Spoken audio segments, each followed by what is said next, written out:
take you ready to start? Yes. So start with an opening statement, and then we're done. We'll take questions for both the student athletes. Make sure you raise your hand. I'll call on you. Make sure you state your name and your media outlet before you start your question. Coach, when you're ready. Many lead changes, and we ended up having a substantial lead, and then it evaporated. You can say a lot of things about us, but what we decided to do is say, this is a game of runs. It's gut check time. And no matter what, we need 5 out there that's willing to understand it's a gut check time. This team is a tough team. This team, Syracuse has never beaten Cal at Berkeley before. This is our first time in the history of women's basketball. So we've done something, triple overtime, and we beat a very good team on the road. And I credit that to the team. Layla Felia started us off, and as our captain, Sophie Burrows took the middle of this thing and said, I'll go. And then Dom decided to have the courage after I yelled at her for 2 outlandish shots. I'm like, okay, I need you right now. And she's like, now it's time for me to let it fly and find out. And no matter what, whether it goes in or not, we win and we learn. Thought we learned a lot of lessons today as a team. Right here, Justin. Dominique, Justin Gershon, Syracuse.com. Just take me through that last shot. Well, as soon as I asked Coach if we could go horns down, she said horns down. And as I was looking at the clock, I said, go win the game for us. I was just kind of talking to myself, like, hit the shot. I didn't know what I was going to do, but I knew I was going to get a shot off, and I had confidence I was going to make it. But that really just goes to all my teammates and Coach for even giving me the opportunity to take that last shot after taking 2 really bad shots prior, and I apologize to my teammates for that. But, I mean, it's just the confidence that Coach gives us in the team and my teammates. So I really give them all the credit for pushing me and giving me the confidence to shoot those shots. Have you ever played in a game that got to a triple overtime like this? I don't think so, no. No, I haven't. Sophie, after Layla went down, Mauricio Palmer, Daily Orange, I forgot to introduce this one. After Layla went down, you came back and you scored 6 straight points to really give Syracuse a sizable lead and kind of energize the team.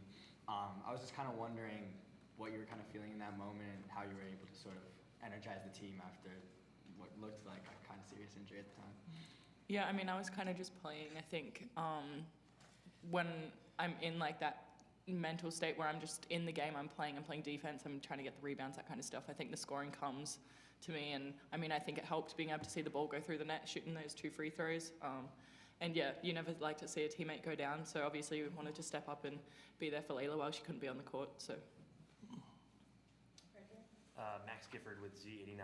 Sophie, you played nearly 50 minutes tonight, which I can imagine is pretty tiring. But as a captain of the team, while you might still be tired, how are you still rallying your team in the 2nd and 3rd overtimes to really, hunch down and still come to play?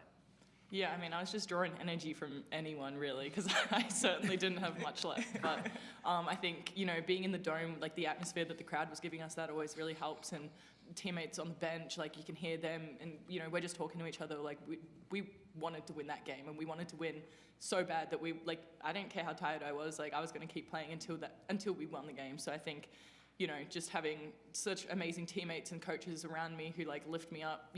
I want to do the same for them. So. That's awesome. Right here. Dominique, kind of just with the way your collegiate career has gone and not having a ton of amazing opportunities until this season, just what does it feel like to be able to now be the player that your team looks to when you need a game-winning shot? I mean, it feels great. I think a lot of people in my position would have gave up a long time ago. And I think I got emotional because, everybody wants to hit a game-winning shot, but just what I've been through, it all felt like it all kind of came to me at once, after that shot went in. And I'm just grateful to God, honestly. And I'm grateful that I never gave up on myself. And I'm grateful that the woman sitting next to me, gave me another opportunity to show what I know I am capable of doing and helping lead this team to win a lot of games and to win championships. So, that last shot just meant a lot to me. And whatever I went through in the past, it doesn't matter now. I'm here, and I'm ready to embrace the role that I have. Dan Chalem, Z89. Uche, down the stretch there, you had 4 fouls. How did you keep just playing your game despite, having that in the back of your mind? Yeah. having that back in my mind, like if I get another foul again, I'm gonna have 5 fouls. So I had that in my mind, like no foul, just keep your hand up. Your teammate got your back. I just let everything go to place. Yeah. You're getting better.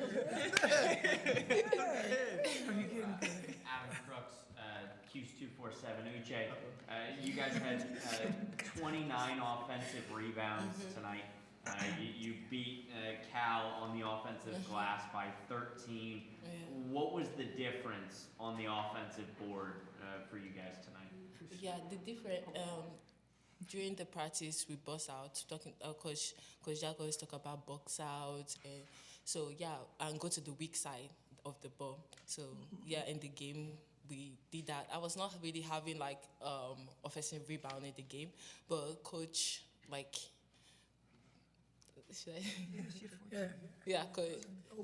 Yeah, she said obers. We need to get the obers. So okay, I said okay, coach, I got you. Then we the game started and third quarter we started getting the offense rebound. Yeah. And yeah. First half we did. Couple more questions for student athletes. Dorian Lillard, WTR. You obviously hit the game winner, but you also had one in the second overtime period where you hit it off the player's back and you got pretty emotional there. Just walk me through what was working for you for the overtime period. I think I just wasn't overthinking. I think I was just trying to read what the defense was giving me, like getting Sophie her shots or getting Uche the ball at the right times. It's just who has the hot hand and who can we run a set for it and know they're going to make a play. I mean, that play that I had off the girl's back, I did that earlier in the year and I turned it over. So she really wasn't looking. So I had confidence that, and I was like, man, I think this is going to work. And thank God it did. But I think you just got to play with instincts and you got to trust your preparation that you're going to make the right play and that you're going to finish it. And then for you as just a distributor, you mentioned getting Sophie the ball. You got Uche the ball. Layla was cooking early. Like, just for you as a distributor, how do you balance kind of knowing when to distribute versus knowing when to then score? I'm still working on it. It's a continued growth area for me. I've never, been in this position like someone else said, but at the same time, I know my teammates trust me and I trust them, and so we're just gonna grow together. I watch a lot of film. I always try to talk to my teammates. How can I get them the ball? What shots they like? So I'm continuing to grow, and I'm gonna get better. But at this game, I'm just gonna take it in, know that we made the right plays and we got the dub. So There you go. Last two questions for student athletes, Justin and then Marcia. Yeah, just for anyone, in a game like this, there's so many moments that can happen where everything can just fall apart. Was there something specific that happened that kept you guys afloat, no matter what was going on? I think just the way we came together, like when there was timeouts or when, there were stoppages in play, we were huddling tight, we were really talking to each other and just staying calm throughout all of it. And I think that really just, showed with the result. Is there anything specific that maybe coach said that kind of kept you guys going too? Win. Win the game. Last question, Marcia. For specifically, 7 threes against Virginia and then 21 points today and a couple of really clutch threes in overtime as well. What's really been working for you lately with your shooting in these past couple of games? I think a lot of it is confidence. My coaches and my teammates really instill confidence in me, and I think it's, I'm still working on kind of having that confidence within myself, but I think having them instill me with confidence has definitely helped. And I think just getting rhythm shots, I think maybe I was forcing shots that weren't really my shot at the start of the year. So I think like through ACC play, I've kind of been taking shots in rhythm, and I think it's been really helping. Thank you. Thank you. You guys.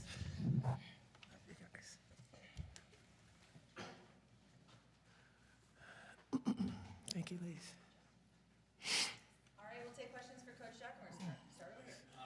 Milo, Citrus TV. Coach, after the game, you talked to the fans and you sort of gave a speech out there. What went into your decision to do that after a game like this? My GM said to me that, Coach, it's time for you to say something to the crowd. And the band was playing a perfect song. And I just didn't want to interrupt them, but through the interruption, I think that I empowered them to know that they matter to me and us. And I thought that was important and impactful at that time, and to remind everyone how much we appreciate the people that support us and how hard we're going to continue to work for this amazing institution. And we'll continue to get better. And I know it probably shouldn't have lost the lead, but at the end of the day, the gut check that happened and the lessons that we learned through this game was needed to go 3 overtimes to see it through. You mentioned that gut check by blowing that 20-point lead. What do you think went wrong in that fourth quarter? Nothing. It was meant to be. It was meant to be. I thought we took great layup shots. So we had layups and they didn't go in. They concentrated.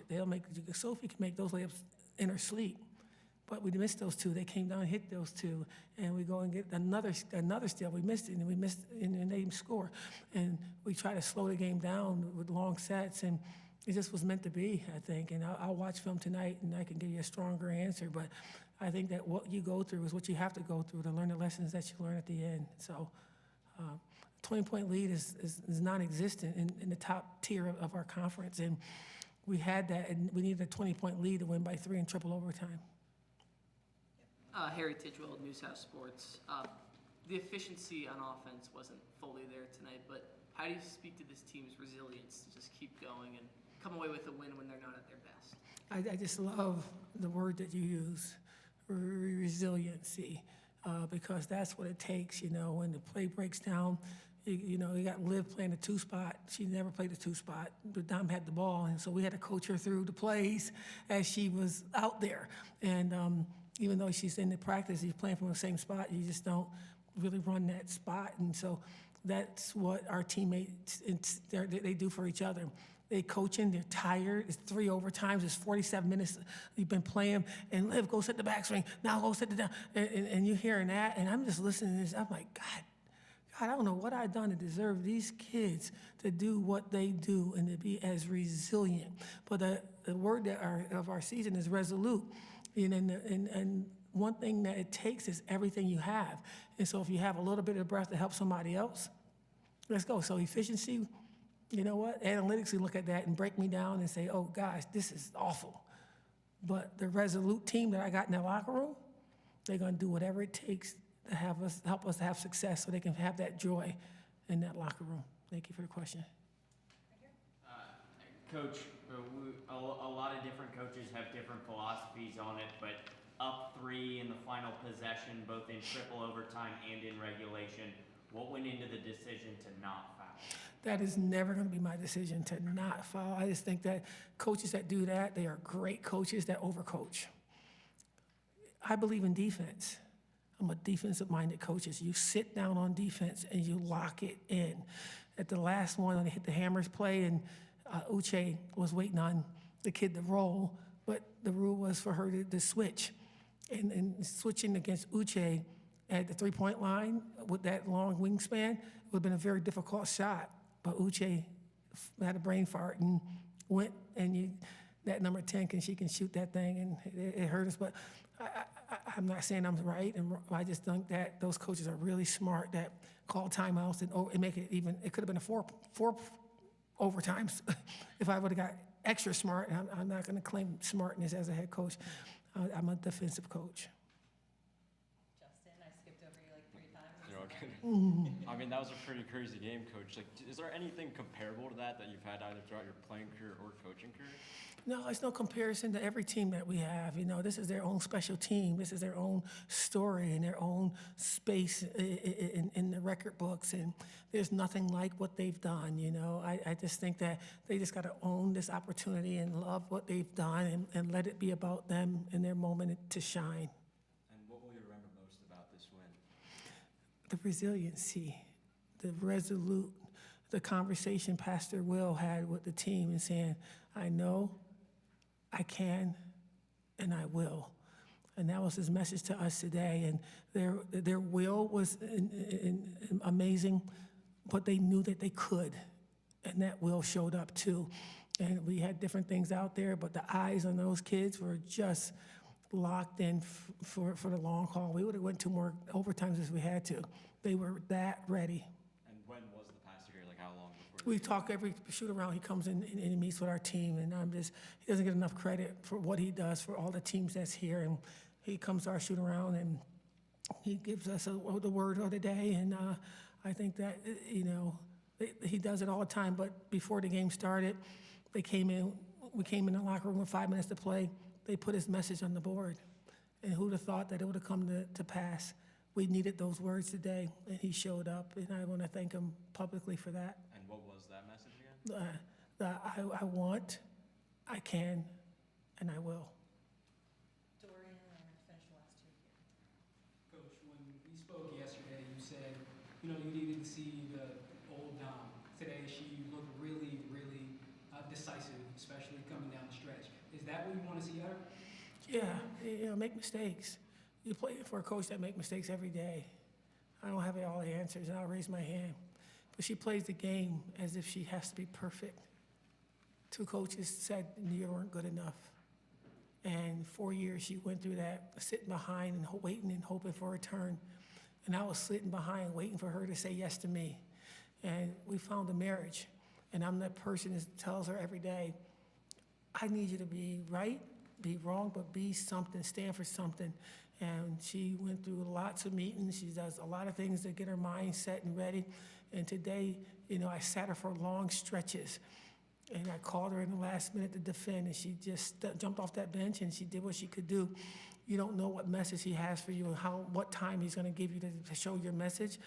And I'm that coach to say, go out there and just try and be everything that you are. And I'm so proud of her, not for a basketball player. That's why at the end of the game, she hit that 3, and everybody was like, stay in the defense. I'm like, you guys can do whatever the hell you want. I'm going to take this moment with my point guard and look her in her eyes and say, this is the moment that he showed up in your space, and you allowed him to take over your body so you can become the player that you really are. Last 2 questions, we're gonna go to Mauricio and then Harris. Speaking of resiliency, Layla going down with that injury, and then a couple minutes later, she got right back to the rim, scored, and finished with 18 points. I was wondering what you thought about how she responded to that adversity and kind of helped you guys through that regulation and a little bit into overtime. She's tough as nails. She's like, Coach, I can make these free throws during that technical. So, Layla, your eyes you're not even looking at me. So stop. Take a second. She wants this so desperately because she's been there and she knows what it feels like and know what the pulse of the game's supposed to be. Her not being out there, to her, if we wouldn't have won, she would have put this all on her. This young lady is just a flat-out winner. Anything she touches turns to W's. And I'm just grateful she's on our team. And our kids, they really wanted to win, but they really wanted to win for their captain named Layla Filia. Last question, Harris. Coach, you touched on Dominique earlier. Just what was kind of the decision like to decide to isolate and let her take that last shot? Tie score, she deserves it. It's her moment. You have to help kids become different. Anybody could have got out there and have that opportunity. She deserved it. Thank you.